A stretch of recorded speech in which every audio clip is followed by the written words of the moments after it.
Jamais. Attends, j'ai rien dans les dents. Ok. Non, c'est bon. C'est dommage. Ok. T'es prête? Bonjour à tous, aujourd'hui on se retrouve pour le troisième épisode donc, de cette collaboration Horizon Boulevard avec des artistes, donc cette capsule qui s'appelle Techness. Aujourd'hui on est avec Juliette, qui est une amie à moi, et qui va se présenter, ce sera plus simple pour qu'on puisse avancer. Voilà. Alors moi je m'appelle Juliette et on se connaît de Marseille.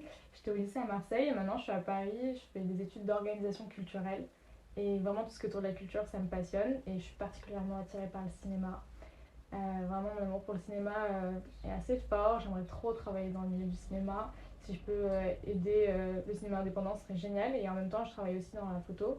Donc je fais de la photo en indépendante depuis quelques mois. J'ai toujours fait de la photo depuis que j'étais très jeune, mais de plus en plus je m'investis et j'aime trop le fait de rencontrer des personnes et collaborer ensemble sur des projets et même prendre des photos de personnes, même pour des books par exemple. Je trouve ça assez fort parce qu'il y a vraiment ce rapport aussi de livrer son visage à quelqu'un et donner des expressions. Je trouve ça assez beau. Et après, sur le long terme, j'aimerais beaucoup continuer à rassembler des personnes, même avec des événements liés à la culture. Et c'est pour ça que le fait de participer aussi à cet événement externe, c'est trop chouette. Ouais. Parce qu'il faut savoir que donc normalement Juliette c'est celle qui est derrière la caméra Ouais. dans toutes les vidéos et donc là elle est devant donc c'est un peu enfin, c'est la première fois en vrai qu'on voit devant Oui, quoi. oui, oui, mais même j'ai pas du tout l'habitude d'être face à la caméra et c'est assez drôle Ouais. parce que moi je suis toujours derrière à prendre des photos, à donner confiance aux personnes, à les guider, etc. Mais moi je suis incapable de le faire avec Ouais, moi-même. ouais, Et ouais. du coup, j'ai pas C'est du pas tout du tout le cette même exercice. distance-là. Ouais, C'est c'est très clair. différent et donc c'est assez troublant et c'est même très déstabilisant.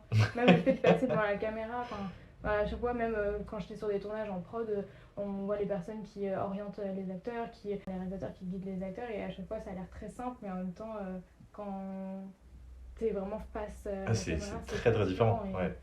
et donc ça c'est troublant, voilà. Donc Est-ce que tu veux nous parler peut-être de tes projets, enfin, de ce que tu fais, parce que du coup tu as dit un peu ce que tu faisais rapidement, mais je sais que voilà, tu as fait différents projets, donc tu as fait des trucs avec moi. Là récemment tu as organisé aussi un défilé, donc ce dont tu me parlais juste avant qu'on allume la caméra. Tu peux peut-être présenter un peu ce que tu fais d'un oui. point de vue peut-être plus précis? Alors pour être plus précise, moi j'aime trop le fait de rassembler les personnes dans les milieux différents de la culture, que ce soit au cinéma, la photo, ou même maintenant un peu la mode ou juste la culture en général. Et donc ce que j'aime bien faire c'est organiser des événements. Et donc là, par exemple, récemment, l'idée c'est d'avoir toujours un impact positif parce que j'ai des engagements, j'essaie de les suivre aussi dans ma passion pour la culture parce que c'est assez compliqué de pouvoir euh, tout appliquer, mais l'optimum c'est vraiment de pouvoir avoir le suivi des valeurs. Donc par exemple, on a organisé un événement pour parler de l'ombre de l'industrie de la mode. Ouais. Et donc on a fait un défilé, c'était trop chouette. Et en fait, c'est des créateurs et des créatrices qui étaient vraiment avec une sensibilité environnementale, avec beaucoup Ouais. de réutilisation. Il y avait beaucoup. C'est vraiment avec une conscience éco-responsable et aussi une conscience des genres. Donc il y a vraiment des créatrices qui avaient la notion de la non-binarité dans les vêtements, Ok. la C'est notion intéressant. de transcender tout ce qui est autour des genres aussi. Donc c'est hyper intéressant d'avoir ce point de vue assez engagé. Et justement, moi j'aime bien le fait de rassembler ces personnes-là dans des événements et j'aimerais trop pouvoir continuer. Et après, pour être plus précise aussi, sur les tournages, donc je fais de la prod, mais je fais Ouais. aussi un peu de la régie. Donc je participe en étant éco-référente de plus en plus. C'est vraiment une pratique que j'essaie d'approfondir au maximum pour pouvoir justement avoir un impact positif aussi en application. Mais est-ce que du coup, parce que du coup, dans les thèmes que tu as abordés, il y a quand même beaucoup enfin, il y a vraiment des thèmes différents, tu vois. Il y a la question de la non-binarité, donc il y a la question de l'identité, tu as la question environnementale et ce genre de choses. Est-ce que toi, tu as un thème que, alors évidemment, il n'y a pas de hiérarchie à faire, mais il y a un thème qui, toi, qui te porte plus à cœur et que t'aimerais, enfin, dans lequel tu aimerais te diriger plus tard, plus dans cet engagement, tu vois. euh, Alors, ta question, elle est drôle parce que ça me fait penser à mon mémoire, parce que dans le cadre de mes études, je fais un mémoire sur le bouleversement des organisations liées à l'émergence des pratiques écoféministes ok, dans l'industrie cinématographique. Et justement, c'est assez passionnant parce que l'idée, moi, de mon engagement, c'est aussi de pouvoir suivre ces consciences environnementales et féministes engagées d'accord. Lié, avec en fait. une conscience de l'égalité, de toutes les justement de toutes les discriminations, etc., et toutes les violences sexuelles, et de pouvoir lier les deux et lutter contre les dominations en tant que Ok, telles. Et c'est vraiment la synergie entre ces deux luttes, qui est une lutte totalement différente, l'écoféminisme, qui date maintenant depuis les années 70. C'est vraiment hyper intéressant de pouvoir justement conjuguer ces deux-là. Donc il n'y a pas de hiérarchie en fait. Pour moi, c'est vraiment le même point de vue. Après, c'est pas non plus très, je veux dire, très officialisé en France, dans le sens où il y a beaucoup de pratiques qui se font mais qui ne sont pas justement utilisées avec le titre d'écoféminisme. Et donc c'est ça que j'étudie dans mon mémoire sur le fait que, par exemple, le cinéma a des pratiques écologiques et aussi a des pratiques pour l'égalité avec la libération de la femme, etc. On le voit très bien avec ce qui se passe actuellement avec tout l'engagement qu'il y a contre les violences sexuelles. Il y a une libération de la parole qui est immense. Et en même temps, il y a ces deux luttes qui sont ensemble, mais elles ne s'associent pas vraiment. Et ça se fait un peu officieusement, mais il y a des structures qui se le revendiquent, mais d'autres non. Il y en a qui le rejettent parce qu'il y a une étiquette aussi qui peut être assez très revendicatrice et voire radicale. Donc c'est aussi hyper compliqué dans l'organisation cinématographique française, mais en tout cas c'est assez passionnant, donc moi je vais vraiment lier les deux. Ouais. Oui, totalement. Après, c'est de plus en plus utilisé, mais en fin de compte, ce qui est assez. Bon, je vais pas raconter tout mon mémoire, mais ce qui est assez intéressant avec la notion d'écoféminisme, c'est le fait que ça a été rapidement légitimisé aux États-Unis, même en Inde, au Japon, en Afrique du Sud aussi. Il y a eu plein de mouvements qui ont été revendiqués. Il y a eu énormément d'écrits académiques, notamment plein de recherches, alors qu'en France, c'est presque le désert sur cette thématique. Alors que, justement, en pratique, l'écoféminisme vit et se vit de manière très différente, et ça se vit de manière plurielle, il y a plein de manières de le vivre. Et en même temps, il existe, donc c'est assez intéressant. Et moi, j'aimerais vraiment continuer et essayer justement de participer à ce mouvement-là pour pouvoir joindre ces deux luttes qui sont hyper importantes et qui sont vraiment intimement liées, et l'introduire dans la culture, parce que moi j'ai un peu ce truc, c'est un peu une sorte de charge mentale, enfin c'est un stress dans le sens où j'ai l'impression qu'il y a des choses qui se passent dans le monde, des urgences comme vraiment tout ce qui est autour de l'environnement et tout ce qui est autour de la place de la femme dans la société. Et moi, en même temps, j'ai envie de travailler dans la culture et je suis là en mode, il y a des urgences qui sont.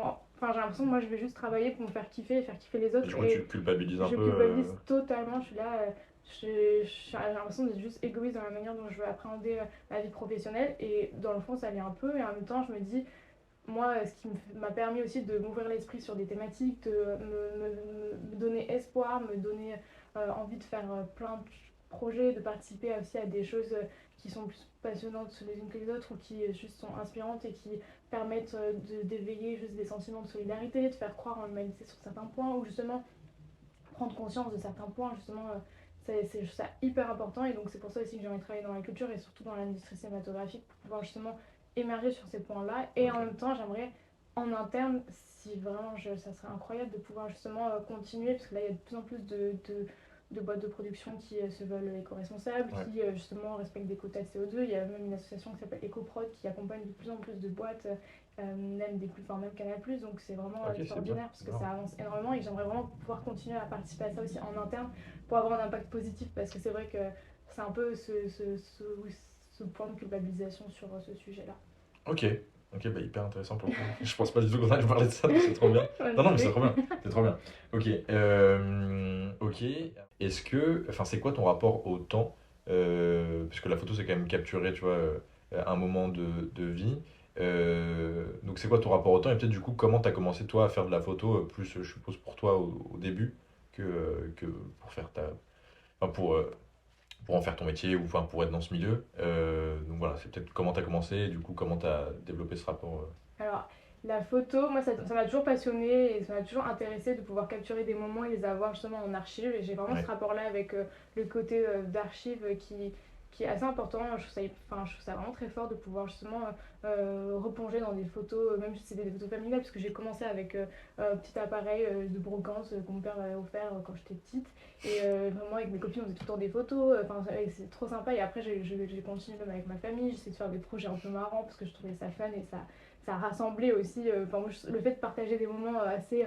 Je trouve que c'est aussi, il y a vraiment quelque chose de très privilégié aussi dans le fait de faire la photo avec quelqu'un ou avec un groupe de personnes. Et vraiment, je trouve que ça crée de très beaux souvenirs. Donc j'ai adoré faire ça toute mon enfance jusqu'à, je pense, je dirais la fin du collège. J'ai pu avoir, avec les réseaux sociaux, en fait, j'ai pu découvrir plein d'artistes, plein de manières de vivre la photographie aussi. De manière très différente, et ça m'a vraiment beaucoup plu.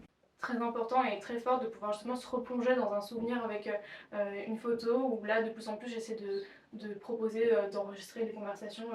Où là récemment j'ai fait un petit film avec mes grands-parents où justement je leur pose des questions sur leur rapport physique et sur les liens charnels à 80 ans. Et en fait c'est hyper important pour moi parce que c'était leur 60 ans de mariage. C'était pour le Nikon Festival. Aussi, ouais, il est sur le Nikon Film Festival si vous voulez voir, ça s'appelle Savoir la chaleur.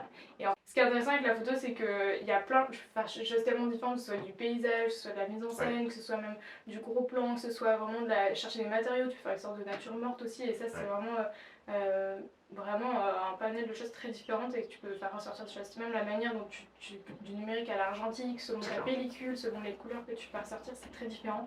Et c'est pour ça aussi que moi j'aime beaucoup, et c'est ce que je fais sur mon Instagram, c'est faire des références cinématographiques ou musicales quelquefois, mais c'est surtout cinématographique, pour justement lier les deux arts, parce que je trouve que forcément ma cinéphilie impacte forcément mes shootings ou mes photos, donc j'aime bien faire ce lien, et justement il y a des inspirations qui sont très fortes. Moi c'est vraiment Pedro Almodovar qui est une de mes inspirations cinématographiques, justement c'est aussi ce rapport avec les couleurs, avec la vivacité, la spontanéité, il y a aussi des messages très forts, il y a des liens vraiment humains qui sont passionnants, et moi j'aime beaucoup ce qu'il fait. Du coup on va passer donc à l'élaboration de la SAP avec Juliette. Moi j'ai déjà préparé des trucs en amont.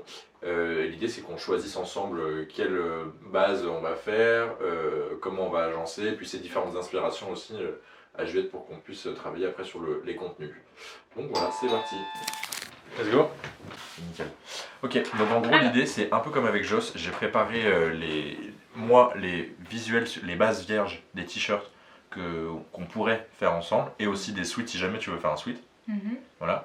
Et l'idée c'est que toi tu me dises lequel tu préfères, le ou lesquels tu préfères, et après qu'on puisse voir avec les typos que j'ai préparés, qui sont en dessous, et le visuel, comment ça match et comment on pourrait faire ça. Ok, trop bien. Voilà, le Desert Dust, le Natural Raw, le White, et deux pulls donc, qui sont bleu marine ici et gris un peu classique ici. Ok, alors moi vraiment instinctivement, spontanément, j'aurais vraiment dit le Aloe. Ok. Parce que j'aime beaucoup la couleur vert d'eau. Je trouve ça hyper... c'est vraiment très... Enfin moi si j'aime avec ma couleur préférée c'est le bleu. Okay. Et en fait le fait que c'est un peu ce rapport là avec presque le pastel dans ces tons là, j'aime beaucoup, je trouve ça très apaisant, je trouve ça très beau parce qu'il y a la couleur. Et en même temps j'aime beaucoup le Desert Dust. C'est ce que j'allais dire, moi je trouve que le Desert Dust il pète de ouf genre. Ouais, il est vraiment très cool, et surtout que j'aime trop les couleurs comme ça. Vraiment, même si tu vois sur un peu mes photos, en général c'est les couleurs qui sortent principalement, genre si tu vois sur mon feed c'est très beige, très sable. Très sable, mais après c'est vraiment aussi... il y a une certaine luminosité je trouve dans le Desert Dust, et je trouve ça très tendre. Et moi c'est des couleurs que j'aime beaucoup même dans mon style vestimentaire, parce que je trouve que ça va bien avec mes cheveux châtains. C'est vrai. Petite confession. Pour le coup, le Desert Dust, je trouve qu'il est intéressant. Enfin, donc Aloe, moi j'adore pour le coup, mais je trouve que le Desert Dust il est intéressant à mesure où il est plus facilement matchable. C'est-à-dire que tu peux le matcher beaucoup plus facilement dans tes tenues, tu vois. Que ça soit avec des pantalons classiques ou des trucs un peu plus même colorés, tu vois. Là où le Aloe, je trouve que c'est une vraie pièce où tu peux pas la mettre tous les jours, quoi. Enfin, je trouve que c'est plus compliqué à mettre en tout cas que celui-là. Mais ok, bien. Mais c'est vrai que, non, en vrai, Desert Dust ça me correspond un peu plus. Ok. J'aime vraiment beaucoup ces couleurs-là. Je trouve ça vraiment très chouette. Okay. C'est très chill et très cosy en fait. C'est assez réconfortant parce qu'en même temps il y a une certaine chaleur et en même temps c'est assez calme. Je marque les trucs que tu me dis. On sait jamais. Chaleur, cosy, calme. Bon, pareil, c'est plein de typos que j'ai préparés. Okay. Alors encore une fois, s'il y en a qui te plaît, enfin s'il y en a aucune qui te plaît ici, moi je pourrais te reproposer, mais du coup plus tard. Voilà. En gros, l'idée du t-shirt, c'est que la typo que tu as choisie, donc plutôt au centre du t-shirt ici, comme celui que j'ai porté, donc en plus petit, pour le coup en beaucoup plus petit, parce que là c'est très gros, tu vois. Donc voilà, qui c'est plutôt le centre. Et après, que tu aies le motif, enfin le dessin que j'ai fait, donc sur l'art, sur ton art, donc sur la photo, en bas. Trop stylé. Du t-shirt. Celui-ci avec un peu un effet bavé. J'adore celui-là, j'adore, tu sais que c'est ma préférée. C'est vrai? Ouais, j'avais dit à Joss pour le coup. Je trouve que le positionnement des lettres il est hyper intéressant pour le coup. Ouais, c'est assez... il y a un truc très spontané aussi parce qu'en même temps c'est un peu bavé, en même temps là il y a un écart entre certaines lettres et en même temps c'est droit, et puis vu que c'est un peu bavé ça fait une certaine... c'est un peu plus singulier. Ouais. Je suis Donc d'accord. moi je pense que ce serait celle-ci avec le t-shirt beige en plus. Trop bien. Et pour le coup, je pense que ça peut rendre très bien. Ok. Donc ça, c'est la première illustration. Donc où tu as justement ton nom, le nom de la marque, le nom de la capsule ici, donc avec les lettres grecques. Et le côté, en fait, je voulais travailler sur le côté plus, photo, photomaton presque, tu vois. Genre, sympa. L'appareil photo, ouais. je mettrais, parce que moi la manière dont je porte mes appareils photo en général c'est vraiment en bandoulière sous le bras. Okay. Si tu veux mettre un petit accessoire, mais je pense que ça rendrait pas bien, mais si tu veux genre des boudoirs, ça rendra pas, genre des créoles. Parce que ouais, non, carrément. Ça peut être chou, et sinon vraiment c'est très cool. Hein. Ouais, là c'est pas fini, hein, mais c'était dans le... Ah c'est pas mal aussi, j'aime bien. Hein, il y avait le côté un peu, tu vois, genre pris sur le moment. Ah j'aime beaucoup aussi. Hein. Ok. Bah Amy, je te... C'est très sympa, mais ça me fait penser... Comme ça là? Ah ouais. Ok. Juste peut-être que l'appareil soit un peu plus gros. Ouais. Le coup des créoles aussi, ça peut être cool. Et après, je vais me mettre les créoles. Okay. Enfin, aussi juste pour singulariser. Mais après, là, c'est vrai que vu qu'il y a plus d'action, plus d'éléments. Inspiration, donc c'est vraiment toi en mode vraiment toutes les frontières que tu as dans ta tête sur qu'est-ce qui t'inspire, que ça soit donc personne, lieu, film, écrivain. Après, moi je ferai le tri si j'en ai trop. Mais voilà, l'idée c'est d'avoir plein de trucs. Tu vois, Joss il m'avait parlé des émotions, il m'avait parlé de la nostalgie, ce genre de trucs, tu vois. Je vais écrire en lettres majuscules le mot cinéma. Le mot cinéma, ok. Je pense que j'enlèverai de toute façon. C'est les décors. Par exemple, comme j'ai parlé de Pedro Almodovar, avec les couleurs. Ok. Beaucoup de rock. Ok. J'adore, c'est la mer. Ok. Comment elle s'appelle? Surtout la Méditerranée. La mer Marjolaine, c'est ma mère.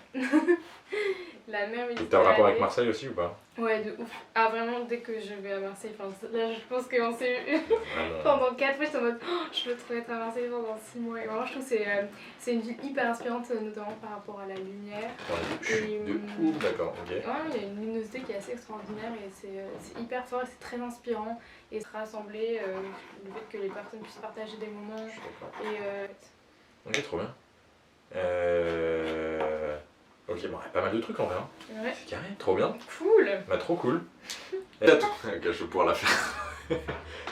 Merci à tous d'avoir regardé jusqu'ici. Merci à Juliette pour avoir été présente et de m'accompagner également dans tout le process.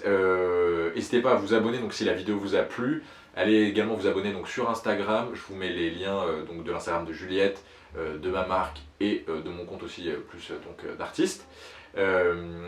La collection sort très bientôt, j'ai pas encore la date au moment, elle sera sûrement dans la description. C'était Stanou et Juliette donc pour Horizon Boulevard pour Tekness et nous on se retrouve bientôt. Merci. Bye bye. Ciao ciao.